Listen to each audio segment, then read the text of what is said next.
और आप देख रहे हैं हैदर टीवी। दोस्तों, क्या आप जानते हैं कि जब किसी कैदी को सजाए मौत दी जाती है तो इसे 10 लोगों के सामने क्यों मारा जाता है? और क्या आपको पता है कि कैदी से आखिरी ख्वाहिश कब पूछी जाती है? इसके अलावा क्या आप सब जानते हैं कि जब मुजरिम को सजाए मौत मिलती है तो इसे मरने में कितनी देर लगती है? वेल, आज की इस वीडियो में मैं आपको सजाए मौत के ऐसे फैक्ट्स के बारे में बताने जा रहा हूँ जो बहुत ही कम लोग जानते हैं। तो शुरू करते हैं अपना काउंटडाउन। Death house. दोस्तों, जब भी किसी मुजरिम को सजाए मौत देने का वक्त आता है तो इसे सबसे पहले जेल के बाकी तमाम कैदियों से अलग कर दिया जाता है। ये काम इसकी मौत से 24 घंटे पहले किया जाता है। असल में इसे सबसे अलग करके एक स्पेशल जगह पर रखा जाता है जिसे डेथ हाउस कहा जाता है।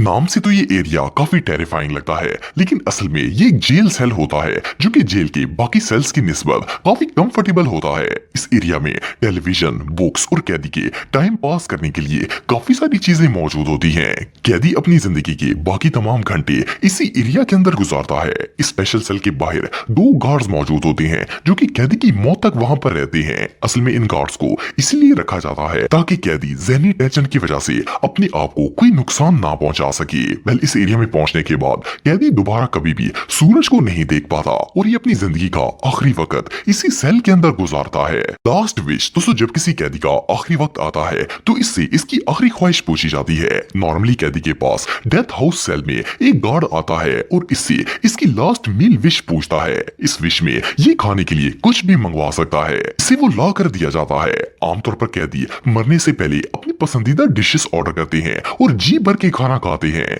लेकिन कई दफा ऐसा भी होता है कि प्रिजनर को मौत का डर ही इतना होता है कि वो अपनी लास्ट विश तो पूरी करवा लेता है, लेकिन डर के मारे इसके हलक से एक निवाला भी नीचे नहीं उतरता। जस्ट इमेजिन कि अगर किसी को पता चल जाए कि वो चंद घंटों के बाद मर जाएगा तो ये सोचकर ही इसका क्या हाल होगा।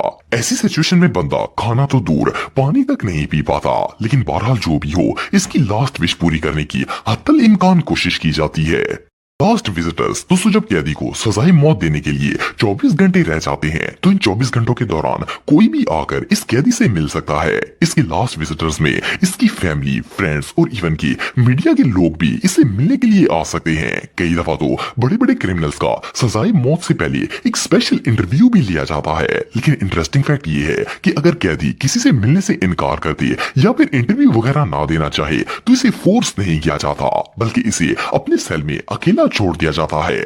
नॉर्मली जब मौत से पहले कैदी का कोई फैमिली मेंबर इससे मिलने के लिए आता है तो इन्हें डायरेक्ट नहीं मिलने दिया जाता, बल्कि इनके दरमियान में एक फेंस या फिर ग्लास वगैरह मौजूद होता है और वो दूर से ही एक दूसरे को देख सकते हैं और आपस में बातें कर सकते हैं। ऐसा इसलिए किया जाता है ताकि प्रिजनर किसी को नुकसान ना पहुंचा सके। हालांकि कैदी ऐसी सिचुएशन में तो नहीं होता कि किसी को नुकसान पहुंचा सके, लेकिन फिर भी सिक्योरिटी प्रिकॉशंस इख्तियार करना बहुत ही जरूरी होते हैं, क्योंकि मौत के बारे में सुनकर किसी का भी दिमाग खराब हो सकता है।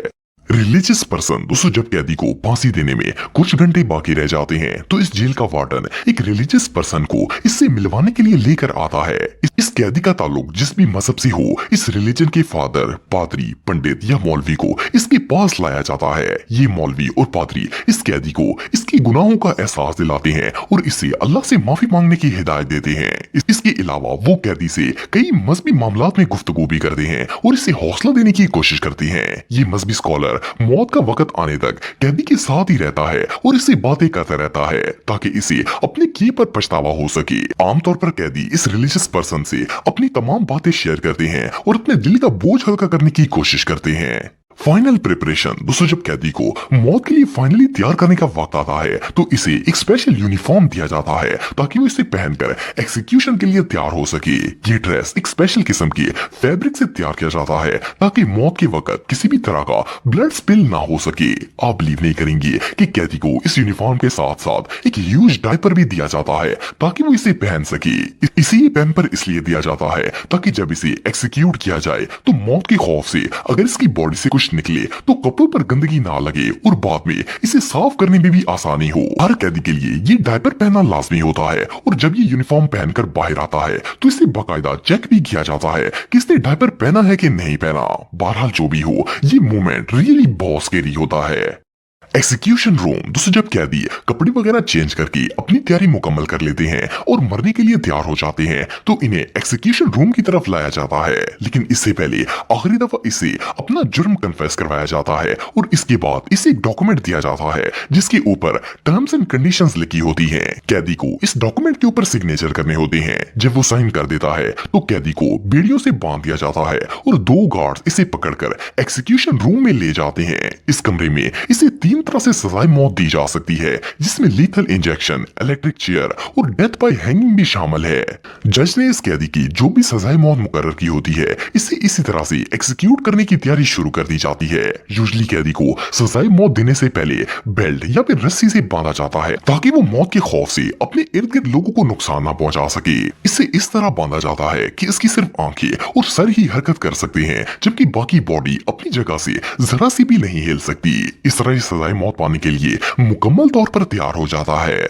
मेडिकल टेस्ट दोस्तों जब कैदी को एग्जीक्यूशन रूम में कंप्लीटली बांध दिया जाता है तो एक मेडिकल स्पेशलिस्ट आता है और इसका पूरा चेकअप करता है। इस मेडिकल टेस्ट में इसके हार्ट को मॉनिटर किया जाता है और इसके अलावा इसका ब्लड प्रेशर भी चेक किया जाता है। वैसे तो ये चेकअप बिल्कुल अननेसेसरी होता है क्योंकि कैदी वैसे ही मरने वाला होता है और ये बिल्कुल यूजलेस होता है, लेकिन फिर भी लॉ के मुताबिक इसे मेडिकली टेस्ट करना जरूरी होता है, इसीलिए इसका चेकअप किया जाता है। इसके बाद अगर इसे लीथल इंजेक्शन के जरिए सजा देनी हो तो इसके हाथ में कनोलास वगैरह लगाए जाते हैं ताकि जहर इसकी बॉडी में एंटर हो सके। और अगर इसे इलेक्ट्रिक चेयर पर बिठाकर शॉक के जरिए मारना हो तो इलेक्ट्रिसिटी की वोल्टेज को मेजर करके फुल बढ़ा दिया जाता है ताकि एक ही झटके में इसकी मौत हो सके। इसके अलावा फांसी के लिए भी इसी तरह का प्रोसेस अप्लाई किया जाता है ताकि कैदी को जल्द से जल्द मौत के घाट उतारा जा सके। डेथ विटनेसेस दोस्तों जब कैदी को सजाए मौत देने की सारी तैयारियां कंप्लीट हो जाती हैं तो इस एग्जीक्यूशन रूम की खिड़की से पर्दे को हटा दिया जाता है। असल में ये ग्लास विंडो होती है जिसकी दूसरी तरफ विटनेस बैठे होते हैं जो कि इसकी मौत के गवाह होते हैं। इन गवाहों में कई किस्म के लोग शामिल होते हैं। नॉर्मली ये 10 लोग होते हैं और इनमें मुजरिम के रिश्तेदार, मरने वाले के रिश्तेदार जिसका इसने कत्ल किया हो, जेल का warden, doctor, religious person, prison guards, lawyer और कोर्ट का कोई ना कोई मेंबर मौजूद होता है। इसके अलावा इन विटनेसेस में एक मीडिया का बंदा भी शामिल होता है। जब मुजरिम को एक्सक्यूट करने का वक्त आता है तो इन लोगों को इसके सामने लाकर चेयर पर बिठा दिया जाता है ताकि वो इसे मरता हुआ देख सकें। प्रिजन लॉ के मुताबिक इन गवाहों को कैदी को मरते हुए देखना जरूरी होता है। वेल ये एक्सपीरियंस वाकई में टेरिफाइंग है। फाइनल वर्ड्स दोस्तों कैदी की मौत से चंद सेकंड पहले इसकी फेस को विटनेसेस की तरफ किया जाता है ताकि वो इन्हें अच्छी तरह देख सके और गवाह भी इसे पहचान सके। इसके बाद कैदी को आखिरी अल्फाज बोलने की परमिशन दी जाती है। वो इन वर्ड्स को लिखवा भी सकता है, खुद भी बोल सकता है और इवन के किसी गार्ड को भी कह सकता है कि वो इसके आखिरी अल्फाज बोलकर सबको सुना दें। इसकी वजह ये होती है कि मौत से पहले कैदी का गला सूख जाता है और नॉर्मली डर के मारे इसकी हलक से आवाज भी नहीं निकलती।